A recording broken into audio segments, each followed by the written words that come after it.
Hello everyone, मैं फिर से आ चुका एक न्यू एक्सप्लेनेशन वीडियो के साथ। इसके साथ ही मैं इस वीडियो के अंदर एक्सप्लेन करूंगा battle through the haven season 7 part 256 को। इसके साथ ये एक्सप्लेनेशन एक नोवेल बेस्ड एक्सप्लेनेशन होगा, जिस वजह से वीडियो और वॉइस आपस में मैच नहीं होंगे, लेकिन मैं अपनी तरफ से पूरी कोशिश करूंगा कि फोटो और इमेज पूरी तरह से मैच हो। जैसे कि हमने लास्ट एपिसोड में देखा था, बिंगी खुद आ चुका था लिटिल फेरी डॉक्टर को पकड़ने के लिए। इसके साथ ही हमें ये भी पता चला था कि बिंगी के पास आर्टिफिशियल एक पॉइजन बॉडी है, लेकिन इससे पहले वो किसी को भी हार्म पहुंचा पाता, उससे पहले वहाँ पर एंट्री हो चुकी थी यूनर की। और उसके बाद यूनर के साथ आए हुए एल्डर्स सभी लोगों से फाइट करने लगते हैं। दूसरी तरफ हॉल ऑफ सोल और आइस रिवर वैली के सभी मेंबर्स लिटिल फेरी डॉक्टर और बाकी सभी को कैप्चर करने के लिए उसकी तरफ बढ़ते हैं, लेकिन तभी यूनर ने एक्टिवेट कर लिया था अपने गोल्डन फ्लेम को, जिसकी वजह से वो लोग कुछ भी नहीं कर पाते। इसके साथ ही कई लोग वहाँ पर मारे जा चुके थे, तो अब भागे। इस पार्ट की शुरुआत में हम कई सारे डेड बॉडीज देखते हैं जो कि वहाँ पर पड़े हुए थे। इसके साथ ही जो लकीली वहाँ पर बच गए थे, वो लोग दुम दबाकर वहाँ से भाग जाते। उन्हें किसी भी चीज की परवाह नहीं थी, क्योंकि उन्हें समझ में आ चुका था कि ये लड़की सबसे ज्यादा पावरफुल है। इसके साथ ही जब तक ये लड़की यहाँ पर रहेगी तब तक वो किसी को भी हार्म नहीं पहुंचा सकते।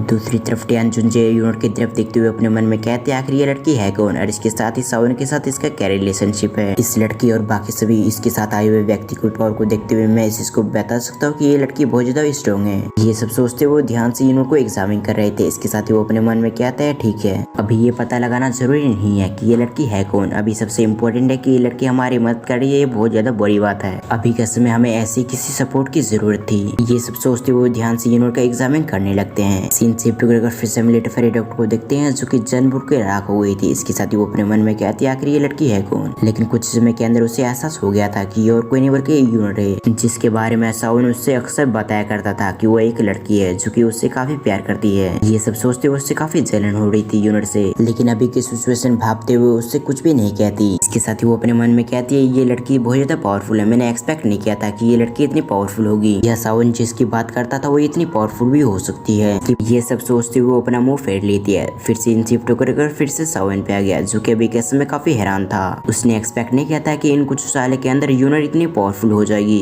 उसे ऐसा लगता था कि वही सबसे ज्यादा टैलेंटेड व्यक्ति है जो कि कुछ सालों के अंदर डाउजिंग लेवल पे पहुंच चुका है। और इसके साथ ही उसने अपने मन में ये भी सोचा था कि वो अचानक से यूनर के सामने जाकर उसे हैरान कर देगा, फिर यूनर के क्लैन में जाकर उसका हाथ भी मांग सकता है। लेकिन अब उसकी ऐसी पावर को देखने के बाद उसे एहसास हो गया था कि वो तो अभी भी बहुत ज्यादा वीक है। वो पहले भी यूनर के सामने ट्रेस था और अभी भी उसके पावर को देखने के बाद भी उसे ऐसा लग रहा था कि वो अभी भी ट्रेस है। इधर यूनर अपने अब काम को खत्म करने के बाद अपने फ्लेम को वापस ले लेती है। इसके बाद उसकी नजर जाती है सावन पे, जो कि अभी इसके समय उदास लग रहा था। अब कुछ समय के अंदर उसे भी समझ में आ चुका था कि आखिर वो क्यों उदास है, इसलिए वो सावन के पास आ जाती है। इसके साथ ही उसका हाथ पकड़ते हुए उससे कहती है मैं आपसे टैलेंटेड नहीं हूँ, क्योंकि मेरे पास तो एंसेस्टर की ब्लड लाइन है। इसके साथ ही मेरे पास कई सारे ट्रेजर्स है जिसका इस्तेमाल करते हुए मैं इतनी जल्दी डॉजिंग लेवल पे आ चुकी हूँ। लेकिन जब आपकी बात की जाए तो आपने कुछ सालों के अंदर आपने खुद की दम पे अपने इस लेवल को अचीव किया है, इसलिए सही मायने में देखा जाए तो आप काफी टैलेंटेड व्यक्ति है जो कि कुछ सालों के अंदर इतना पावरफुल बन चुके हैं। यूनर की ऐसी बातें सुनने के साथ ही वो एक गहरी सांस लेने के साथ ही नोट कर देता है, क्योंकि उसे भी पता था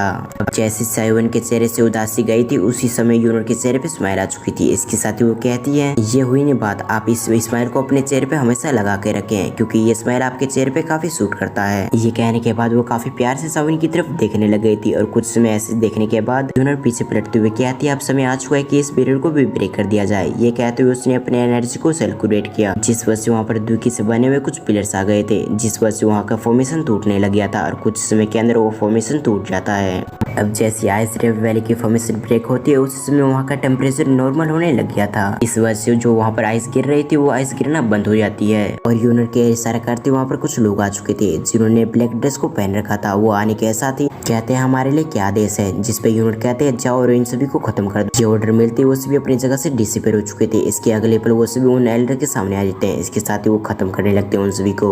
इधर सावन यूनर की टेरिफाइंग पावर को देखने के साथ ही हैरान हो चुका था। इसके साथ ही वो अपने मन में कहता है कि यही गोकुलैंड का असली स्ट्रेंथ है। अभी भी उसे समझ में नहीं आ रहा था कि आखिर यूनर कितनी लेवल पे पहुंच चुकी है। इसके साथ ही उसके माइंड में एक थॉट अपेयर होता है। वो अपने मन में कहता है मुझे जल्द से जल्द पावरफुल बनना होगा, क्योंकि यूनर की ऐसी पावर को देखने के बाद मुझे ऐसा लगता है कि यूनर की गोकुलैंड में बहुत ज्यादा हाई पोजीशन होगी, तभी तो वो लोग यूनर की ऐसे रिस्पेक्ट कर रहे हैं। मुझे जल्द से जल्द कुछ करना होगा ताकि गोकुलैंड में मुझे सीरियस ले। और इसके साथ ही पिल गैदरिंग कॉम्पिटिशन को शुरू होने में 1 साल से कम समय बचे हुए हैं। सिचुएशन को भापते हुए ऐसा लगता है कि मुझे बर्निंग फ्लेम को जल्द से जल्द ऑब्टेन करना होगा ताकि मैं अपने आप को पावरफुल बना सकूं। कुछ समय ऐसी डीपली सोचने के बाद सावन अपने मन में कहता है अब मुझे किसी भी तरह से 3000 इन बर्निंग फ्लेम को ऑब्टेन करना ही होगा, उसके बाद ही मैं आगे के सफर को शुरू कर सकता हूँ। ये सब कहते हुए उसकी नजर एक बार फिर से यूनर पे जाती है। उसके बाद उसकी नजर जाती है बैटल पे, जहाँ पर बिंग ही और वो एल्डर लड़ रहा था। इसके साथ ही वो एल्डर कहता है अब समय आ चुका है कि इस फाइट को खत्म कर दिया जाए। ये कहते हुए वो ब्लैक ड्रेस पहना हुआ एल्डर ने अपने हैंडसेल को क्रिएट करने लग गया था। उस एल्डर को हैंडसेल क्रिएट करता देख सावन हैरान हो गया था। इसके साथ ही वो अपने मन में कहता है ये हैंडसेल मुझे इतने फेमिलियर क्यों लग रहे हैं, जैसे कि मैंने इस हैंडसेल को खुद प्रैक्टिस किया हो।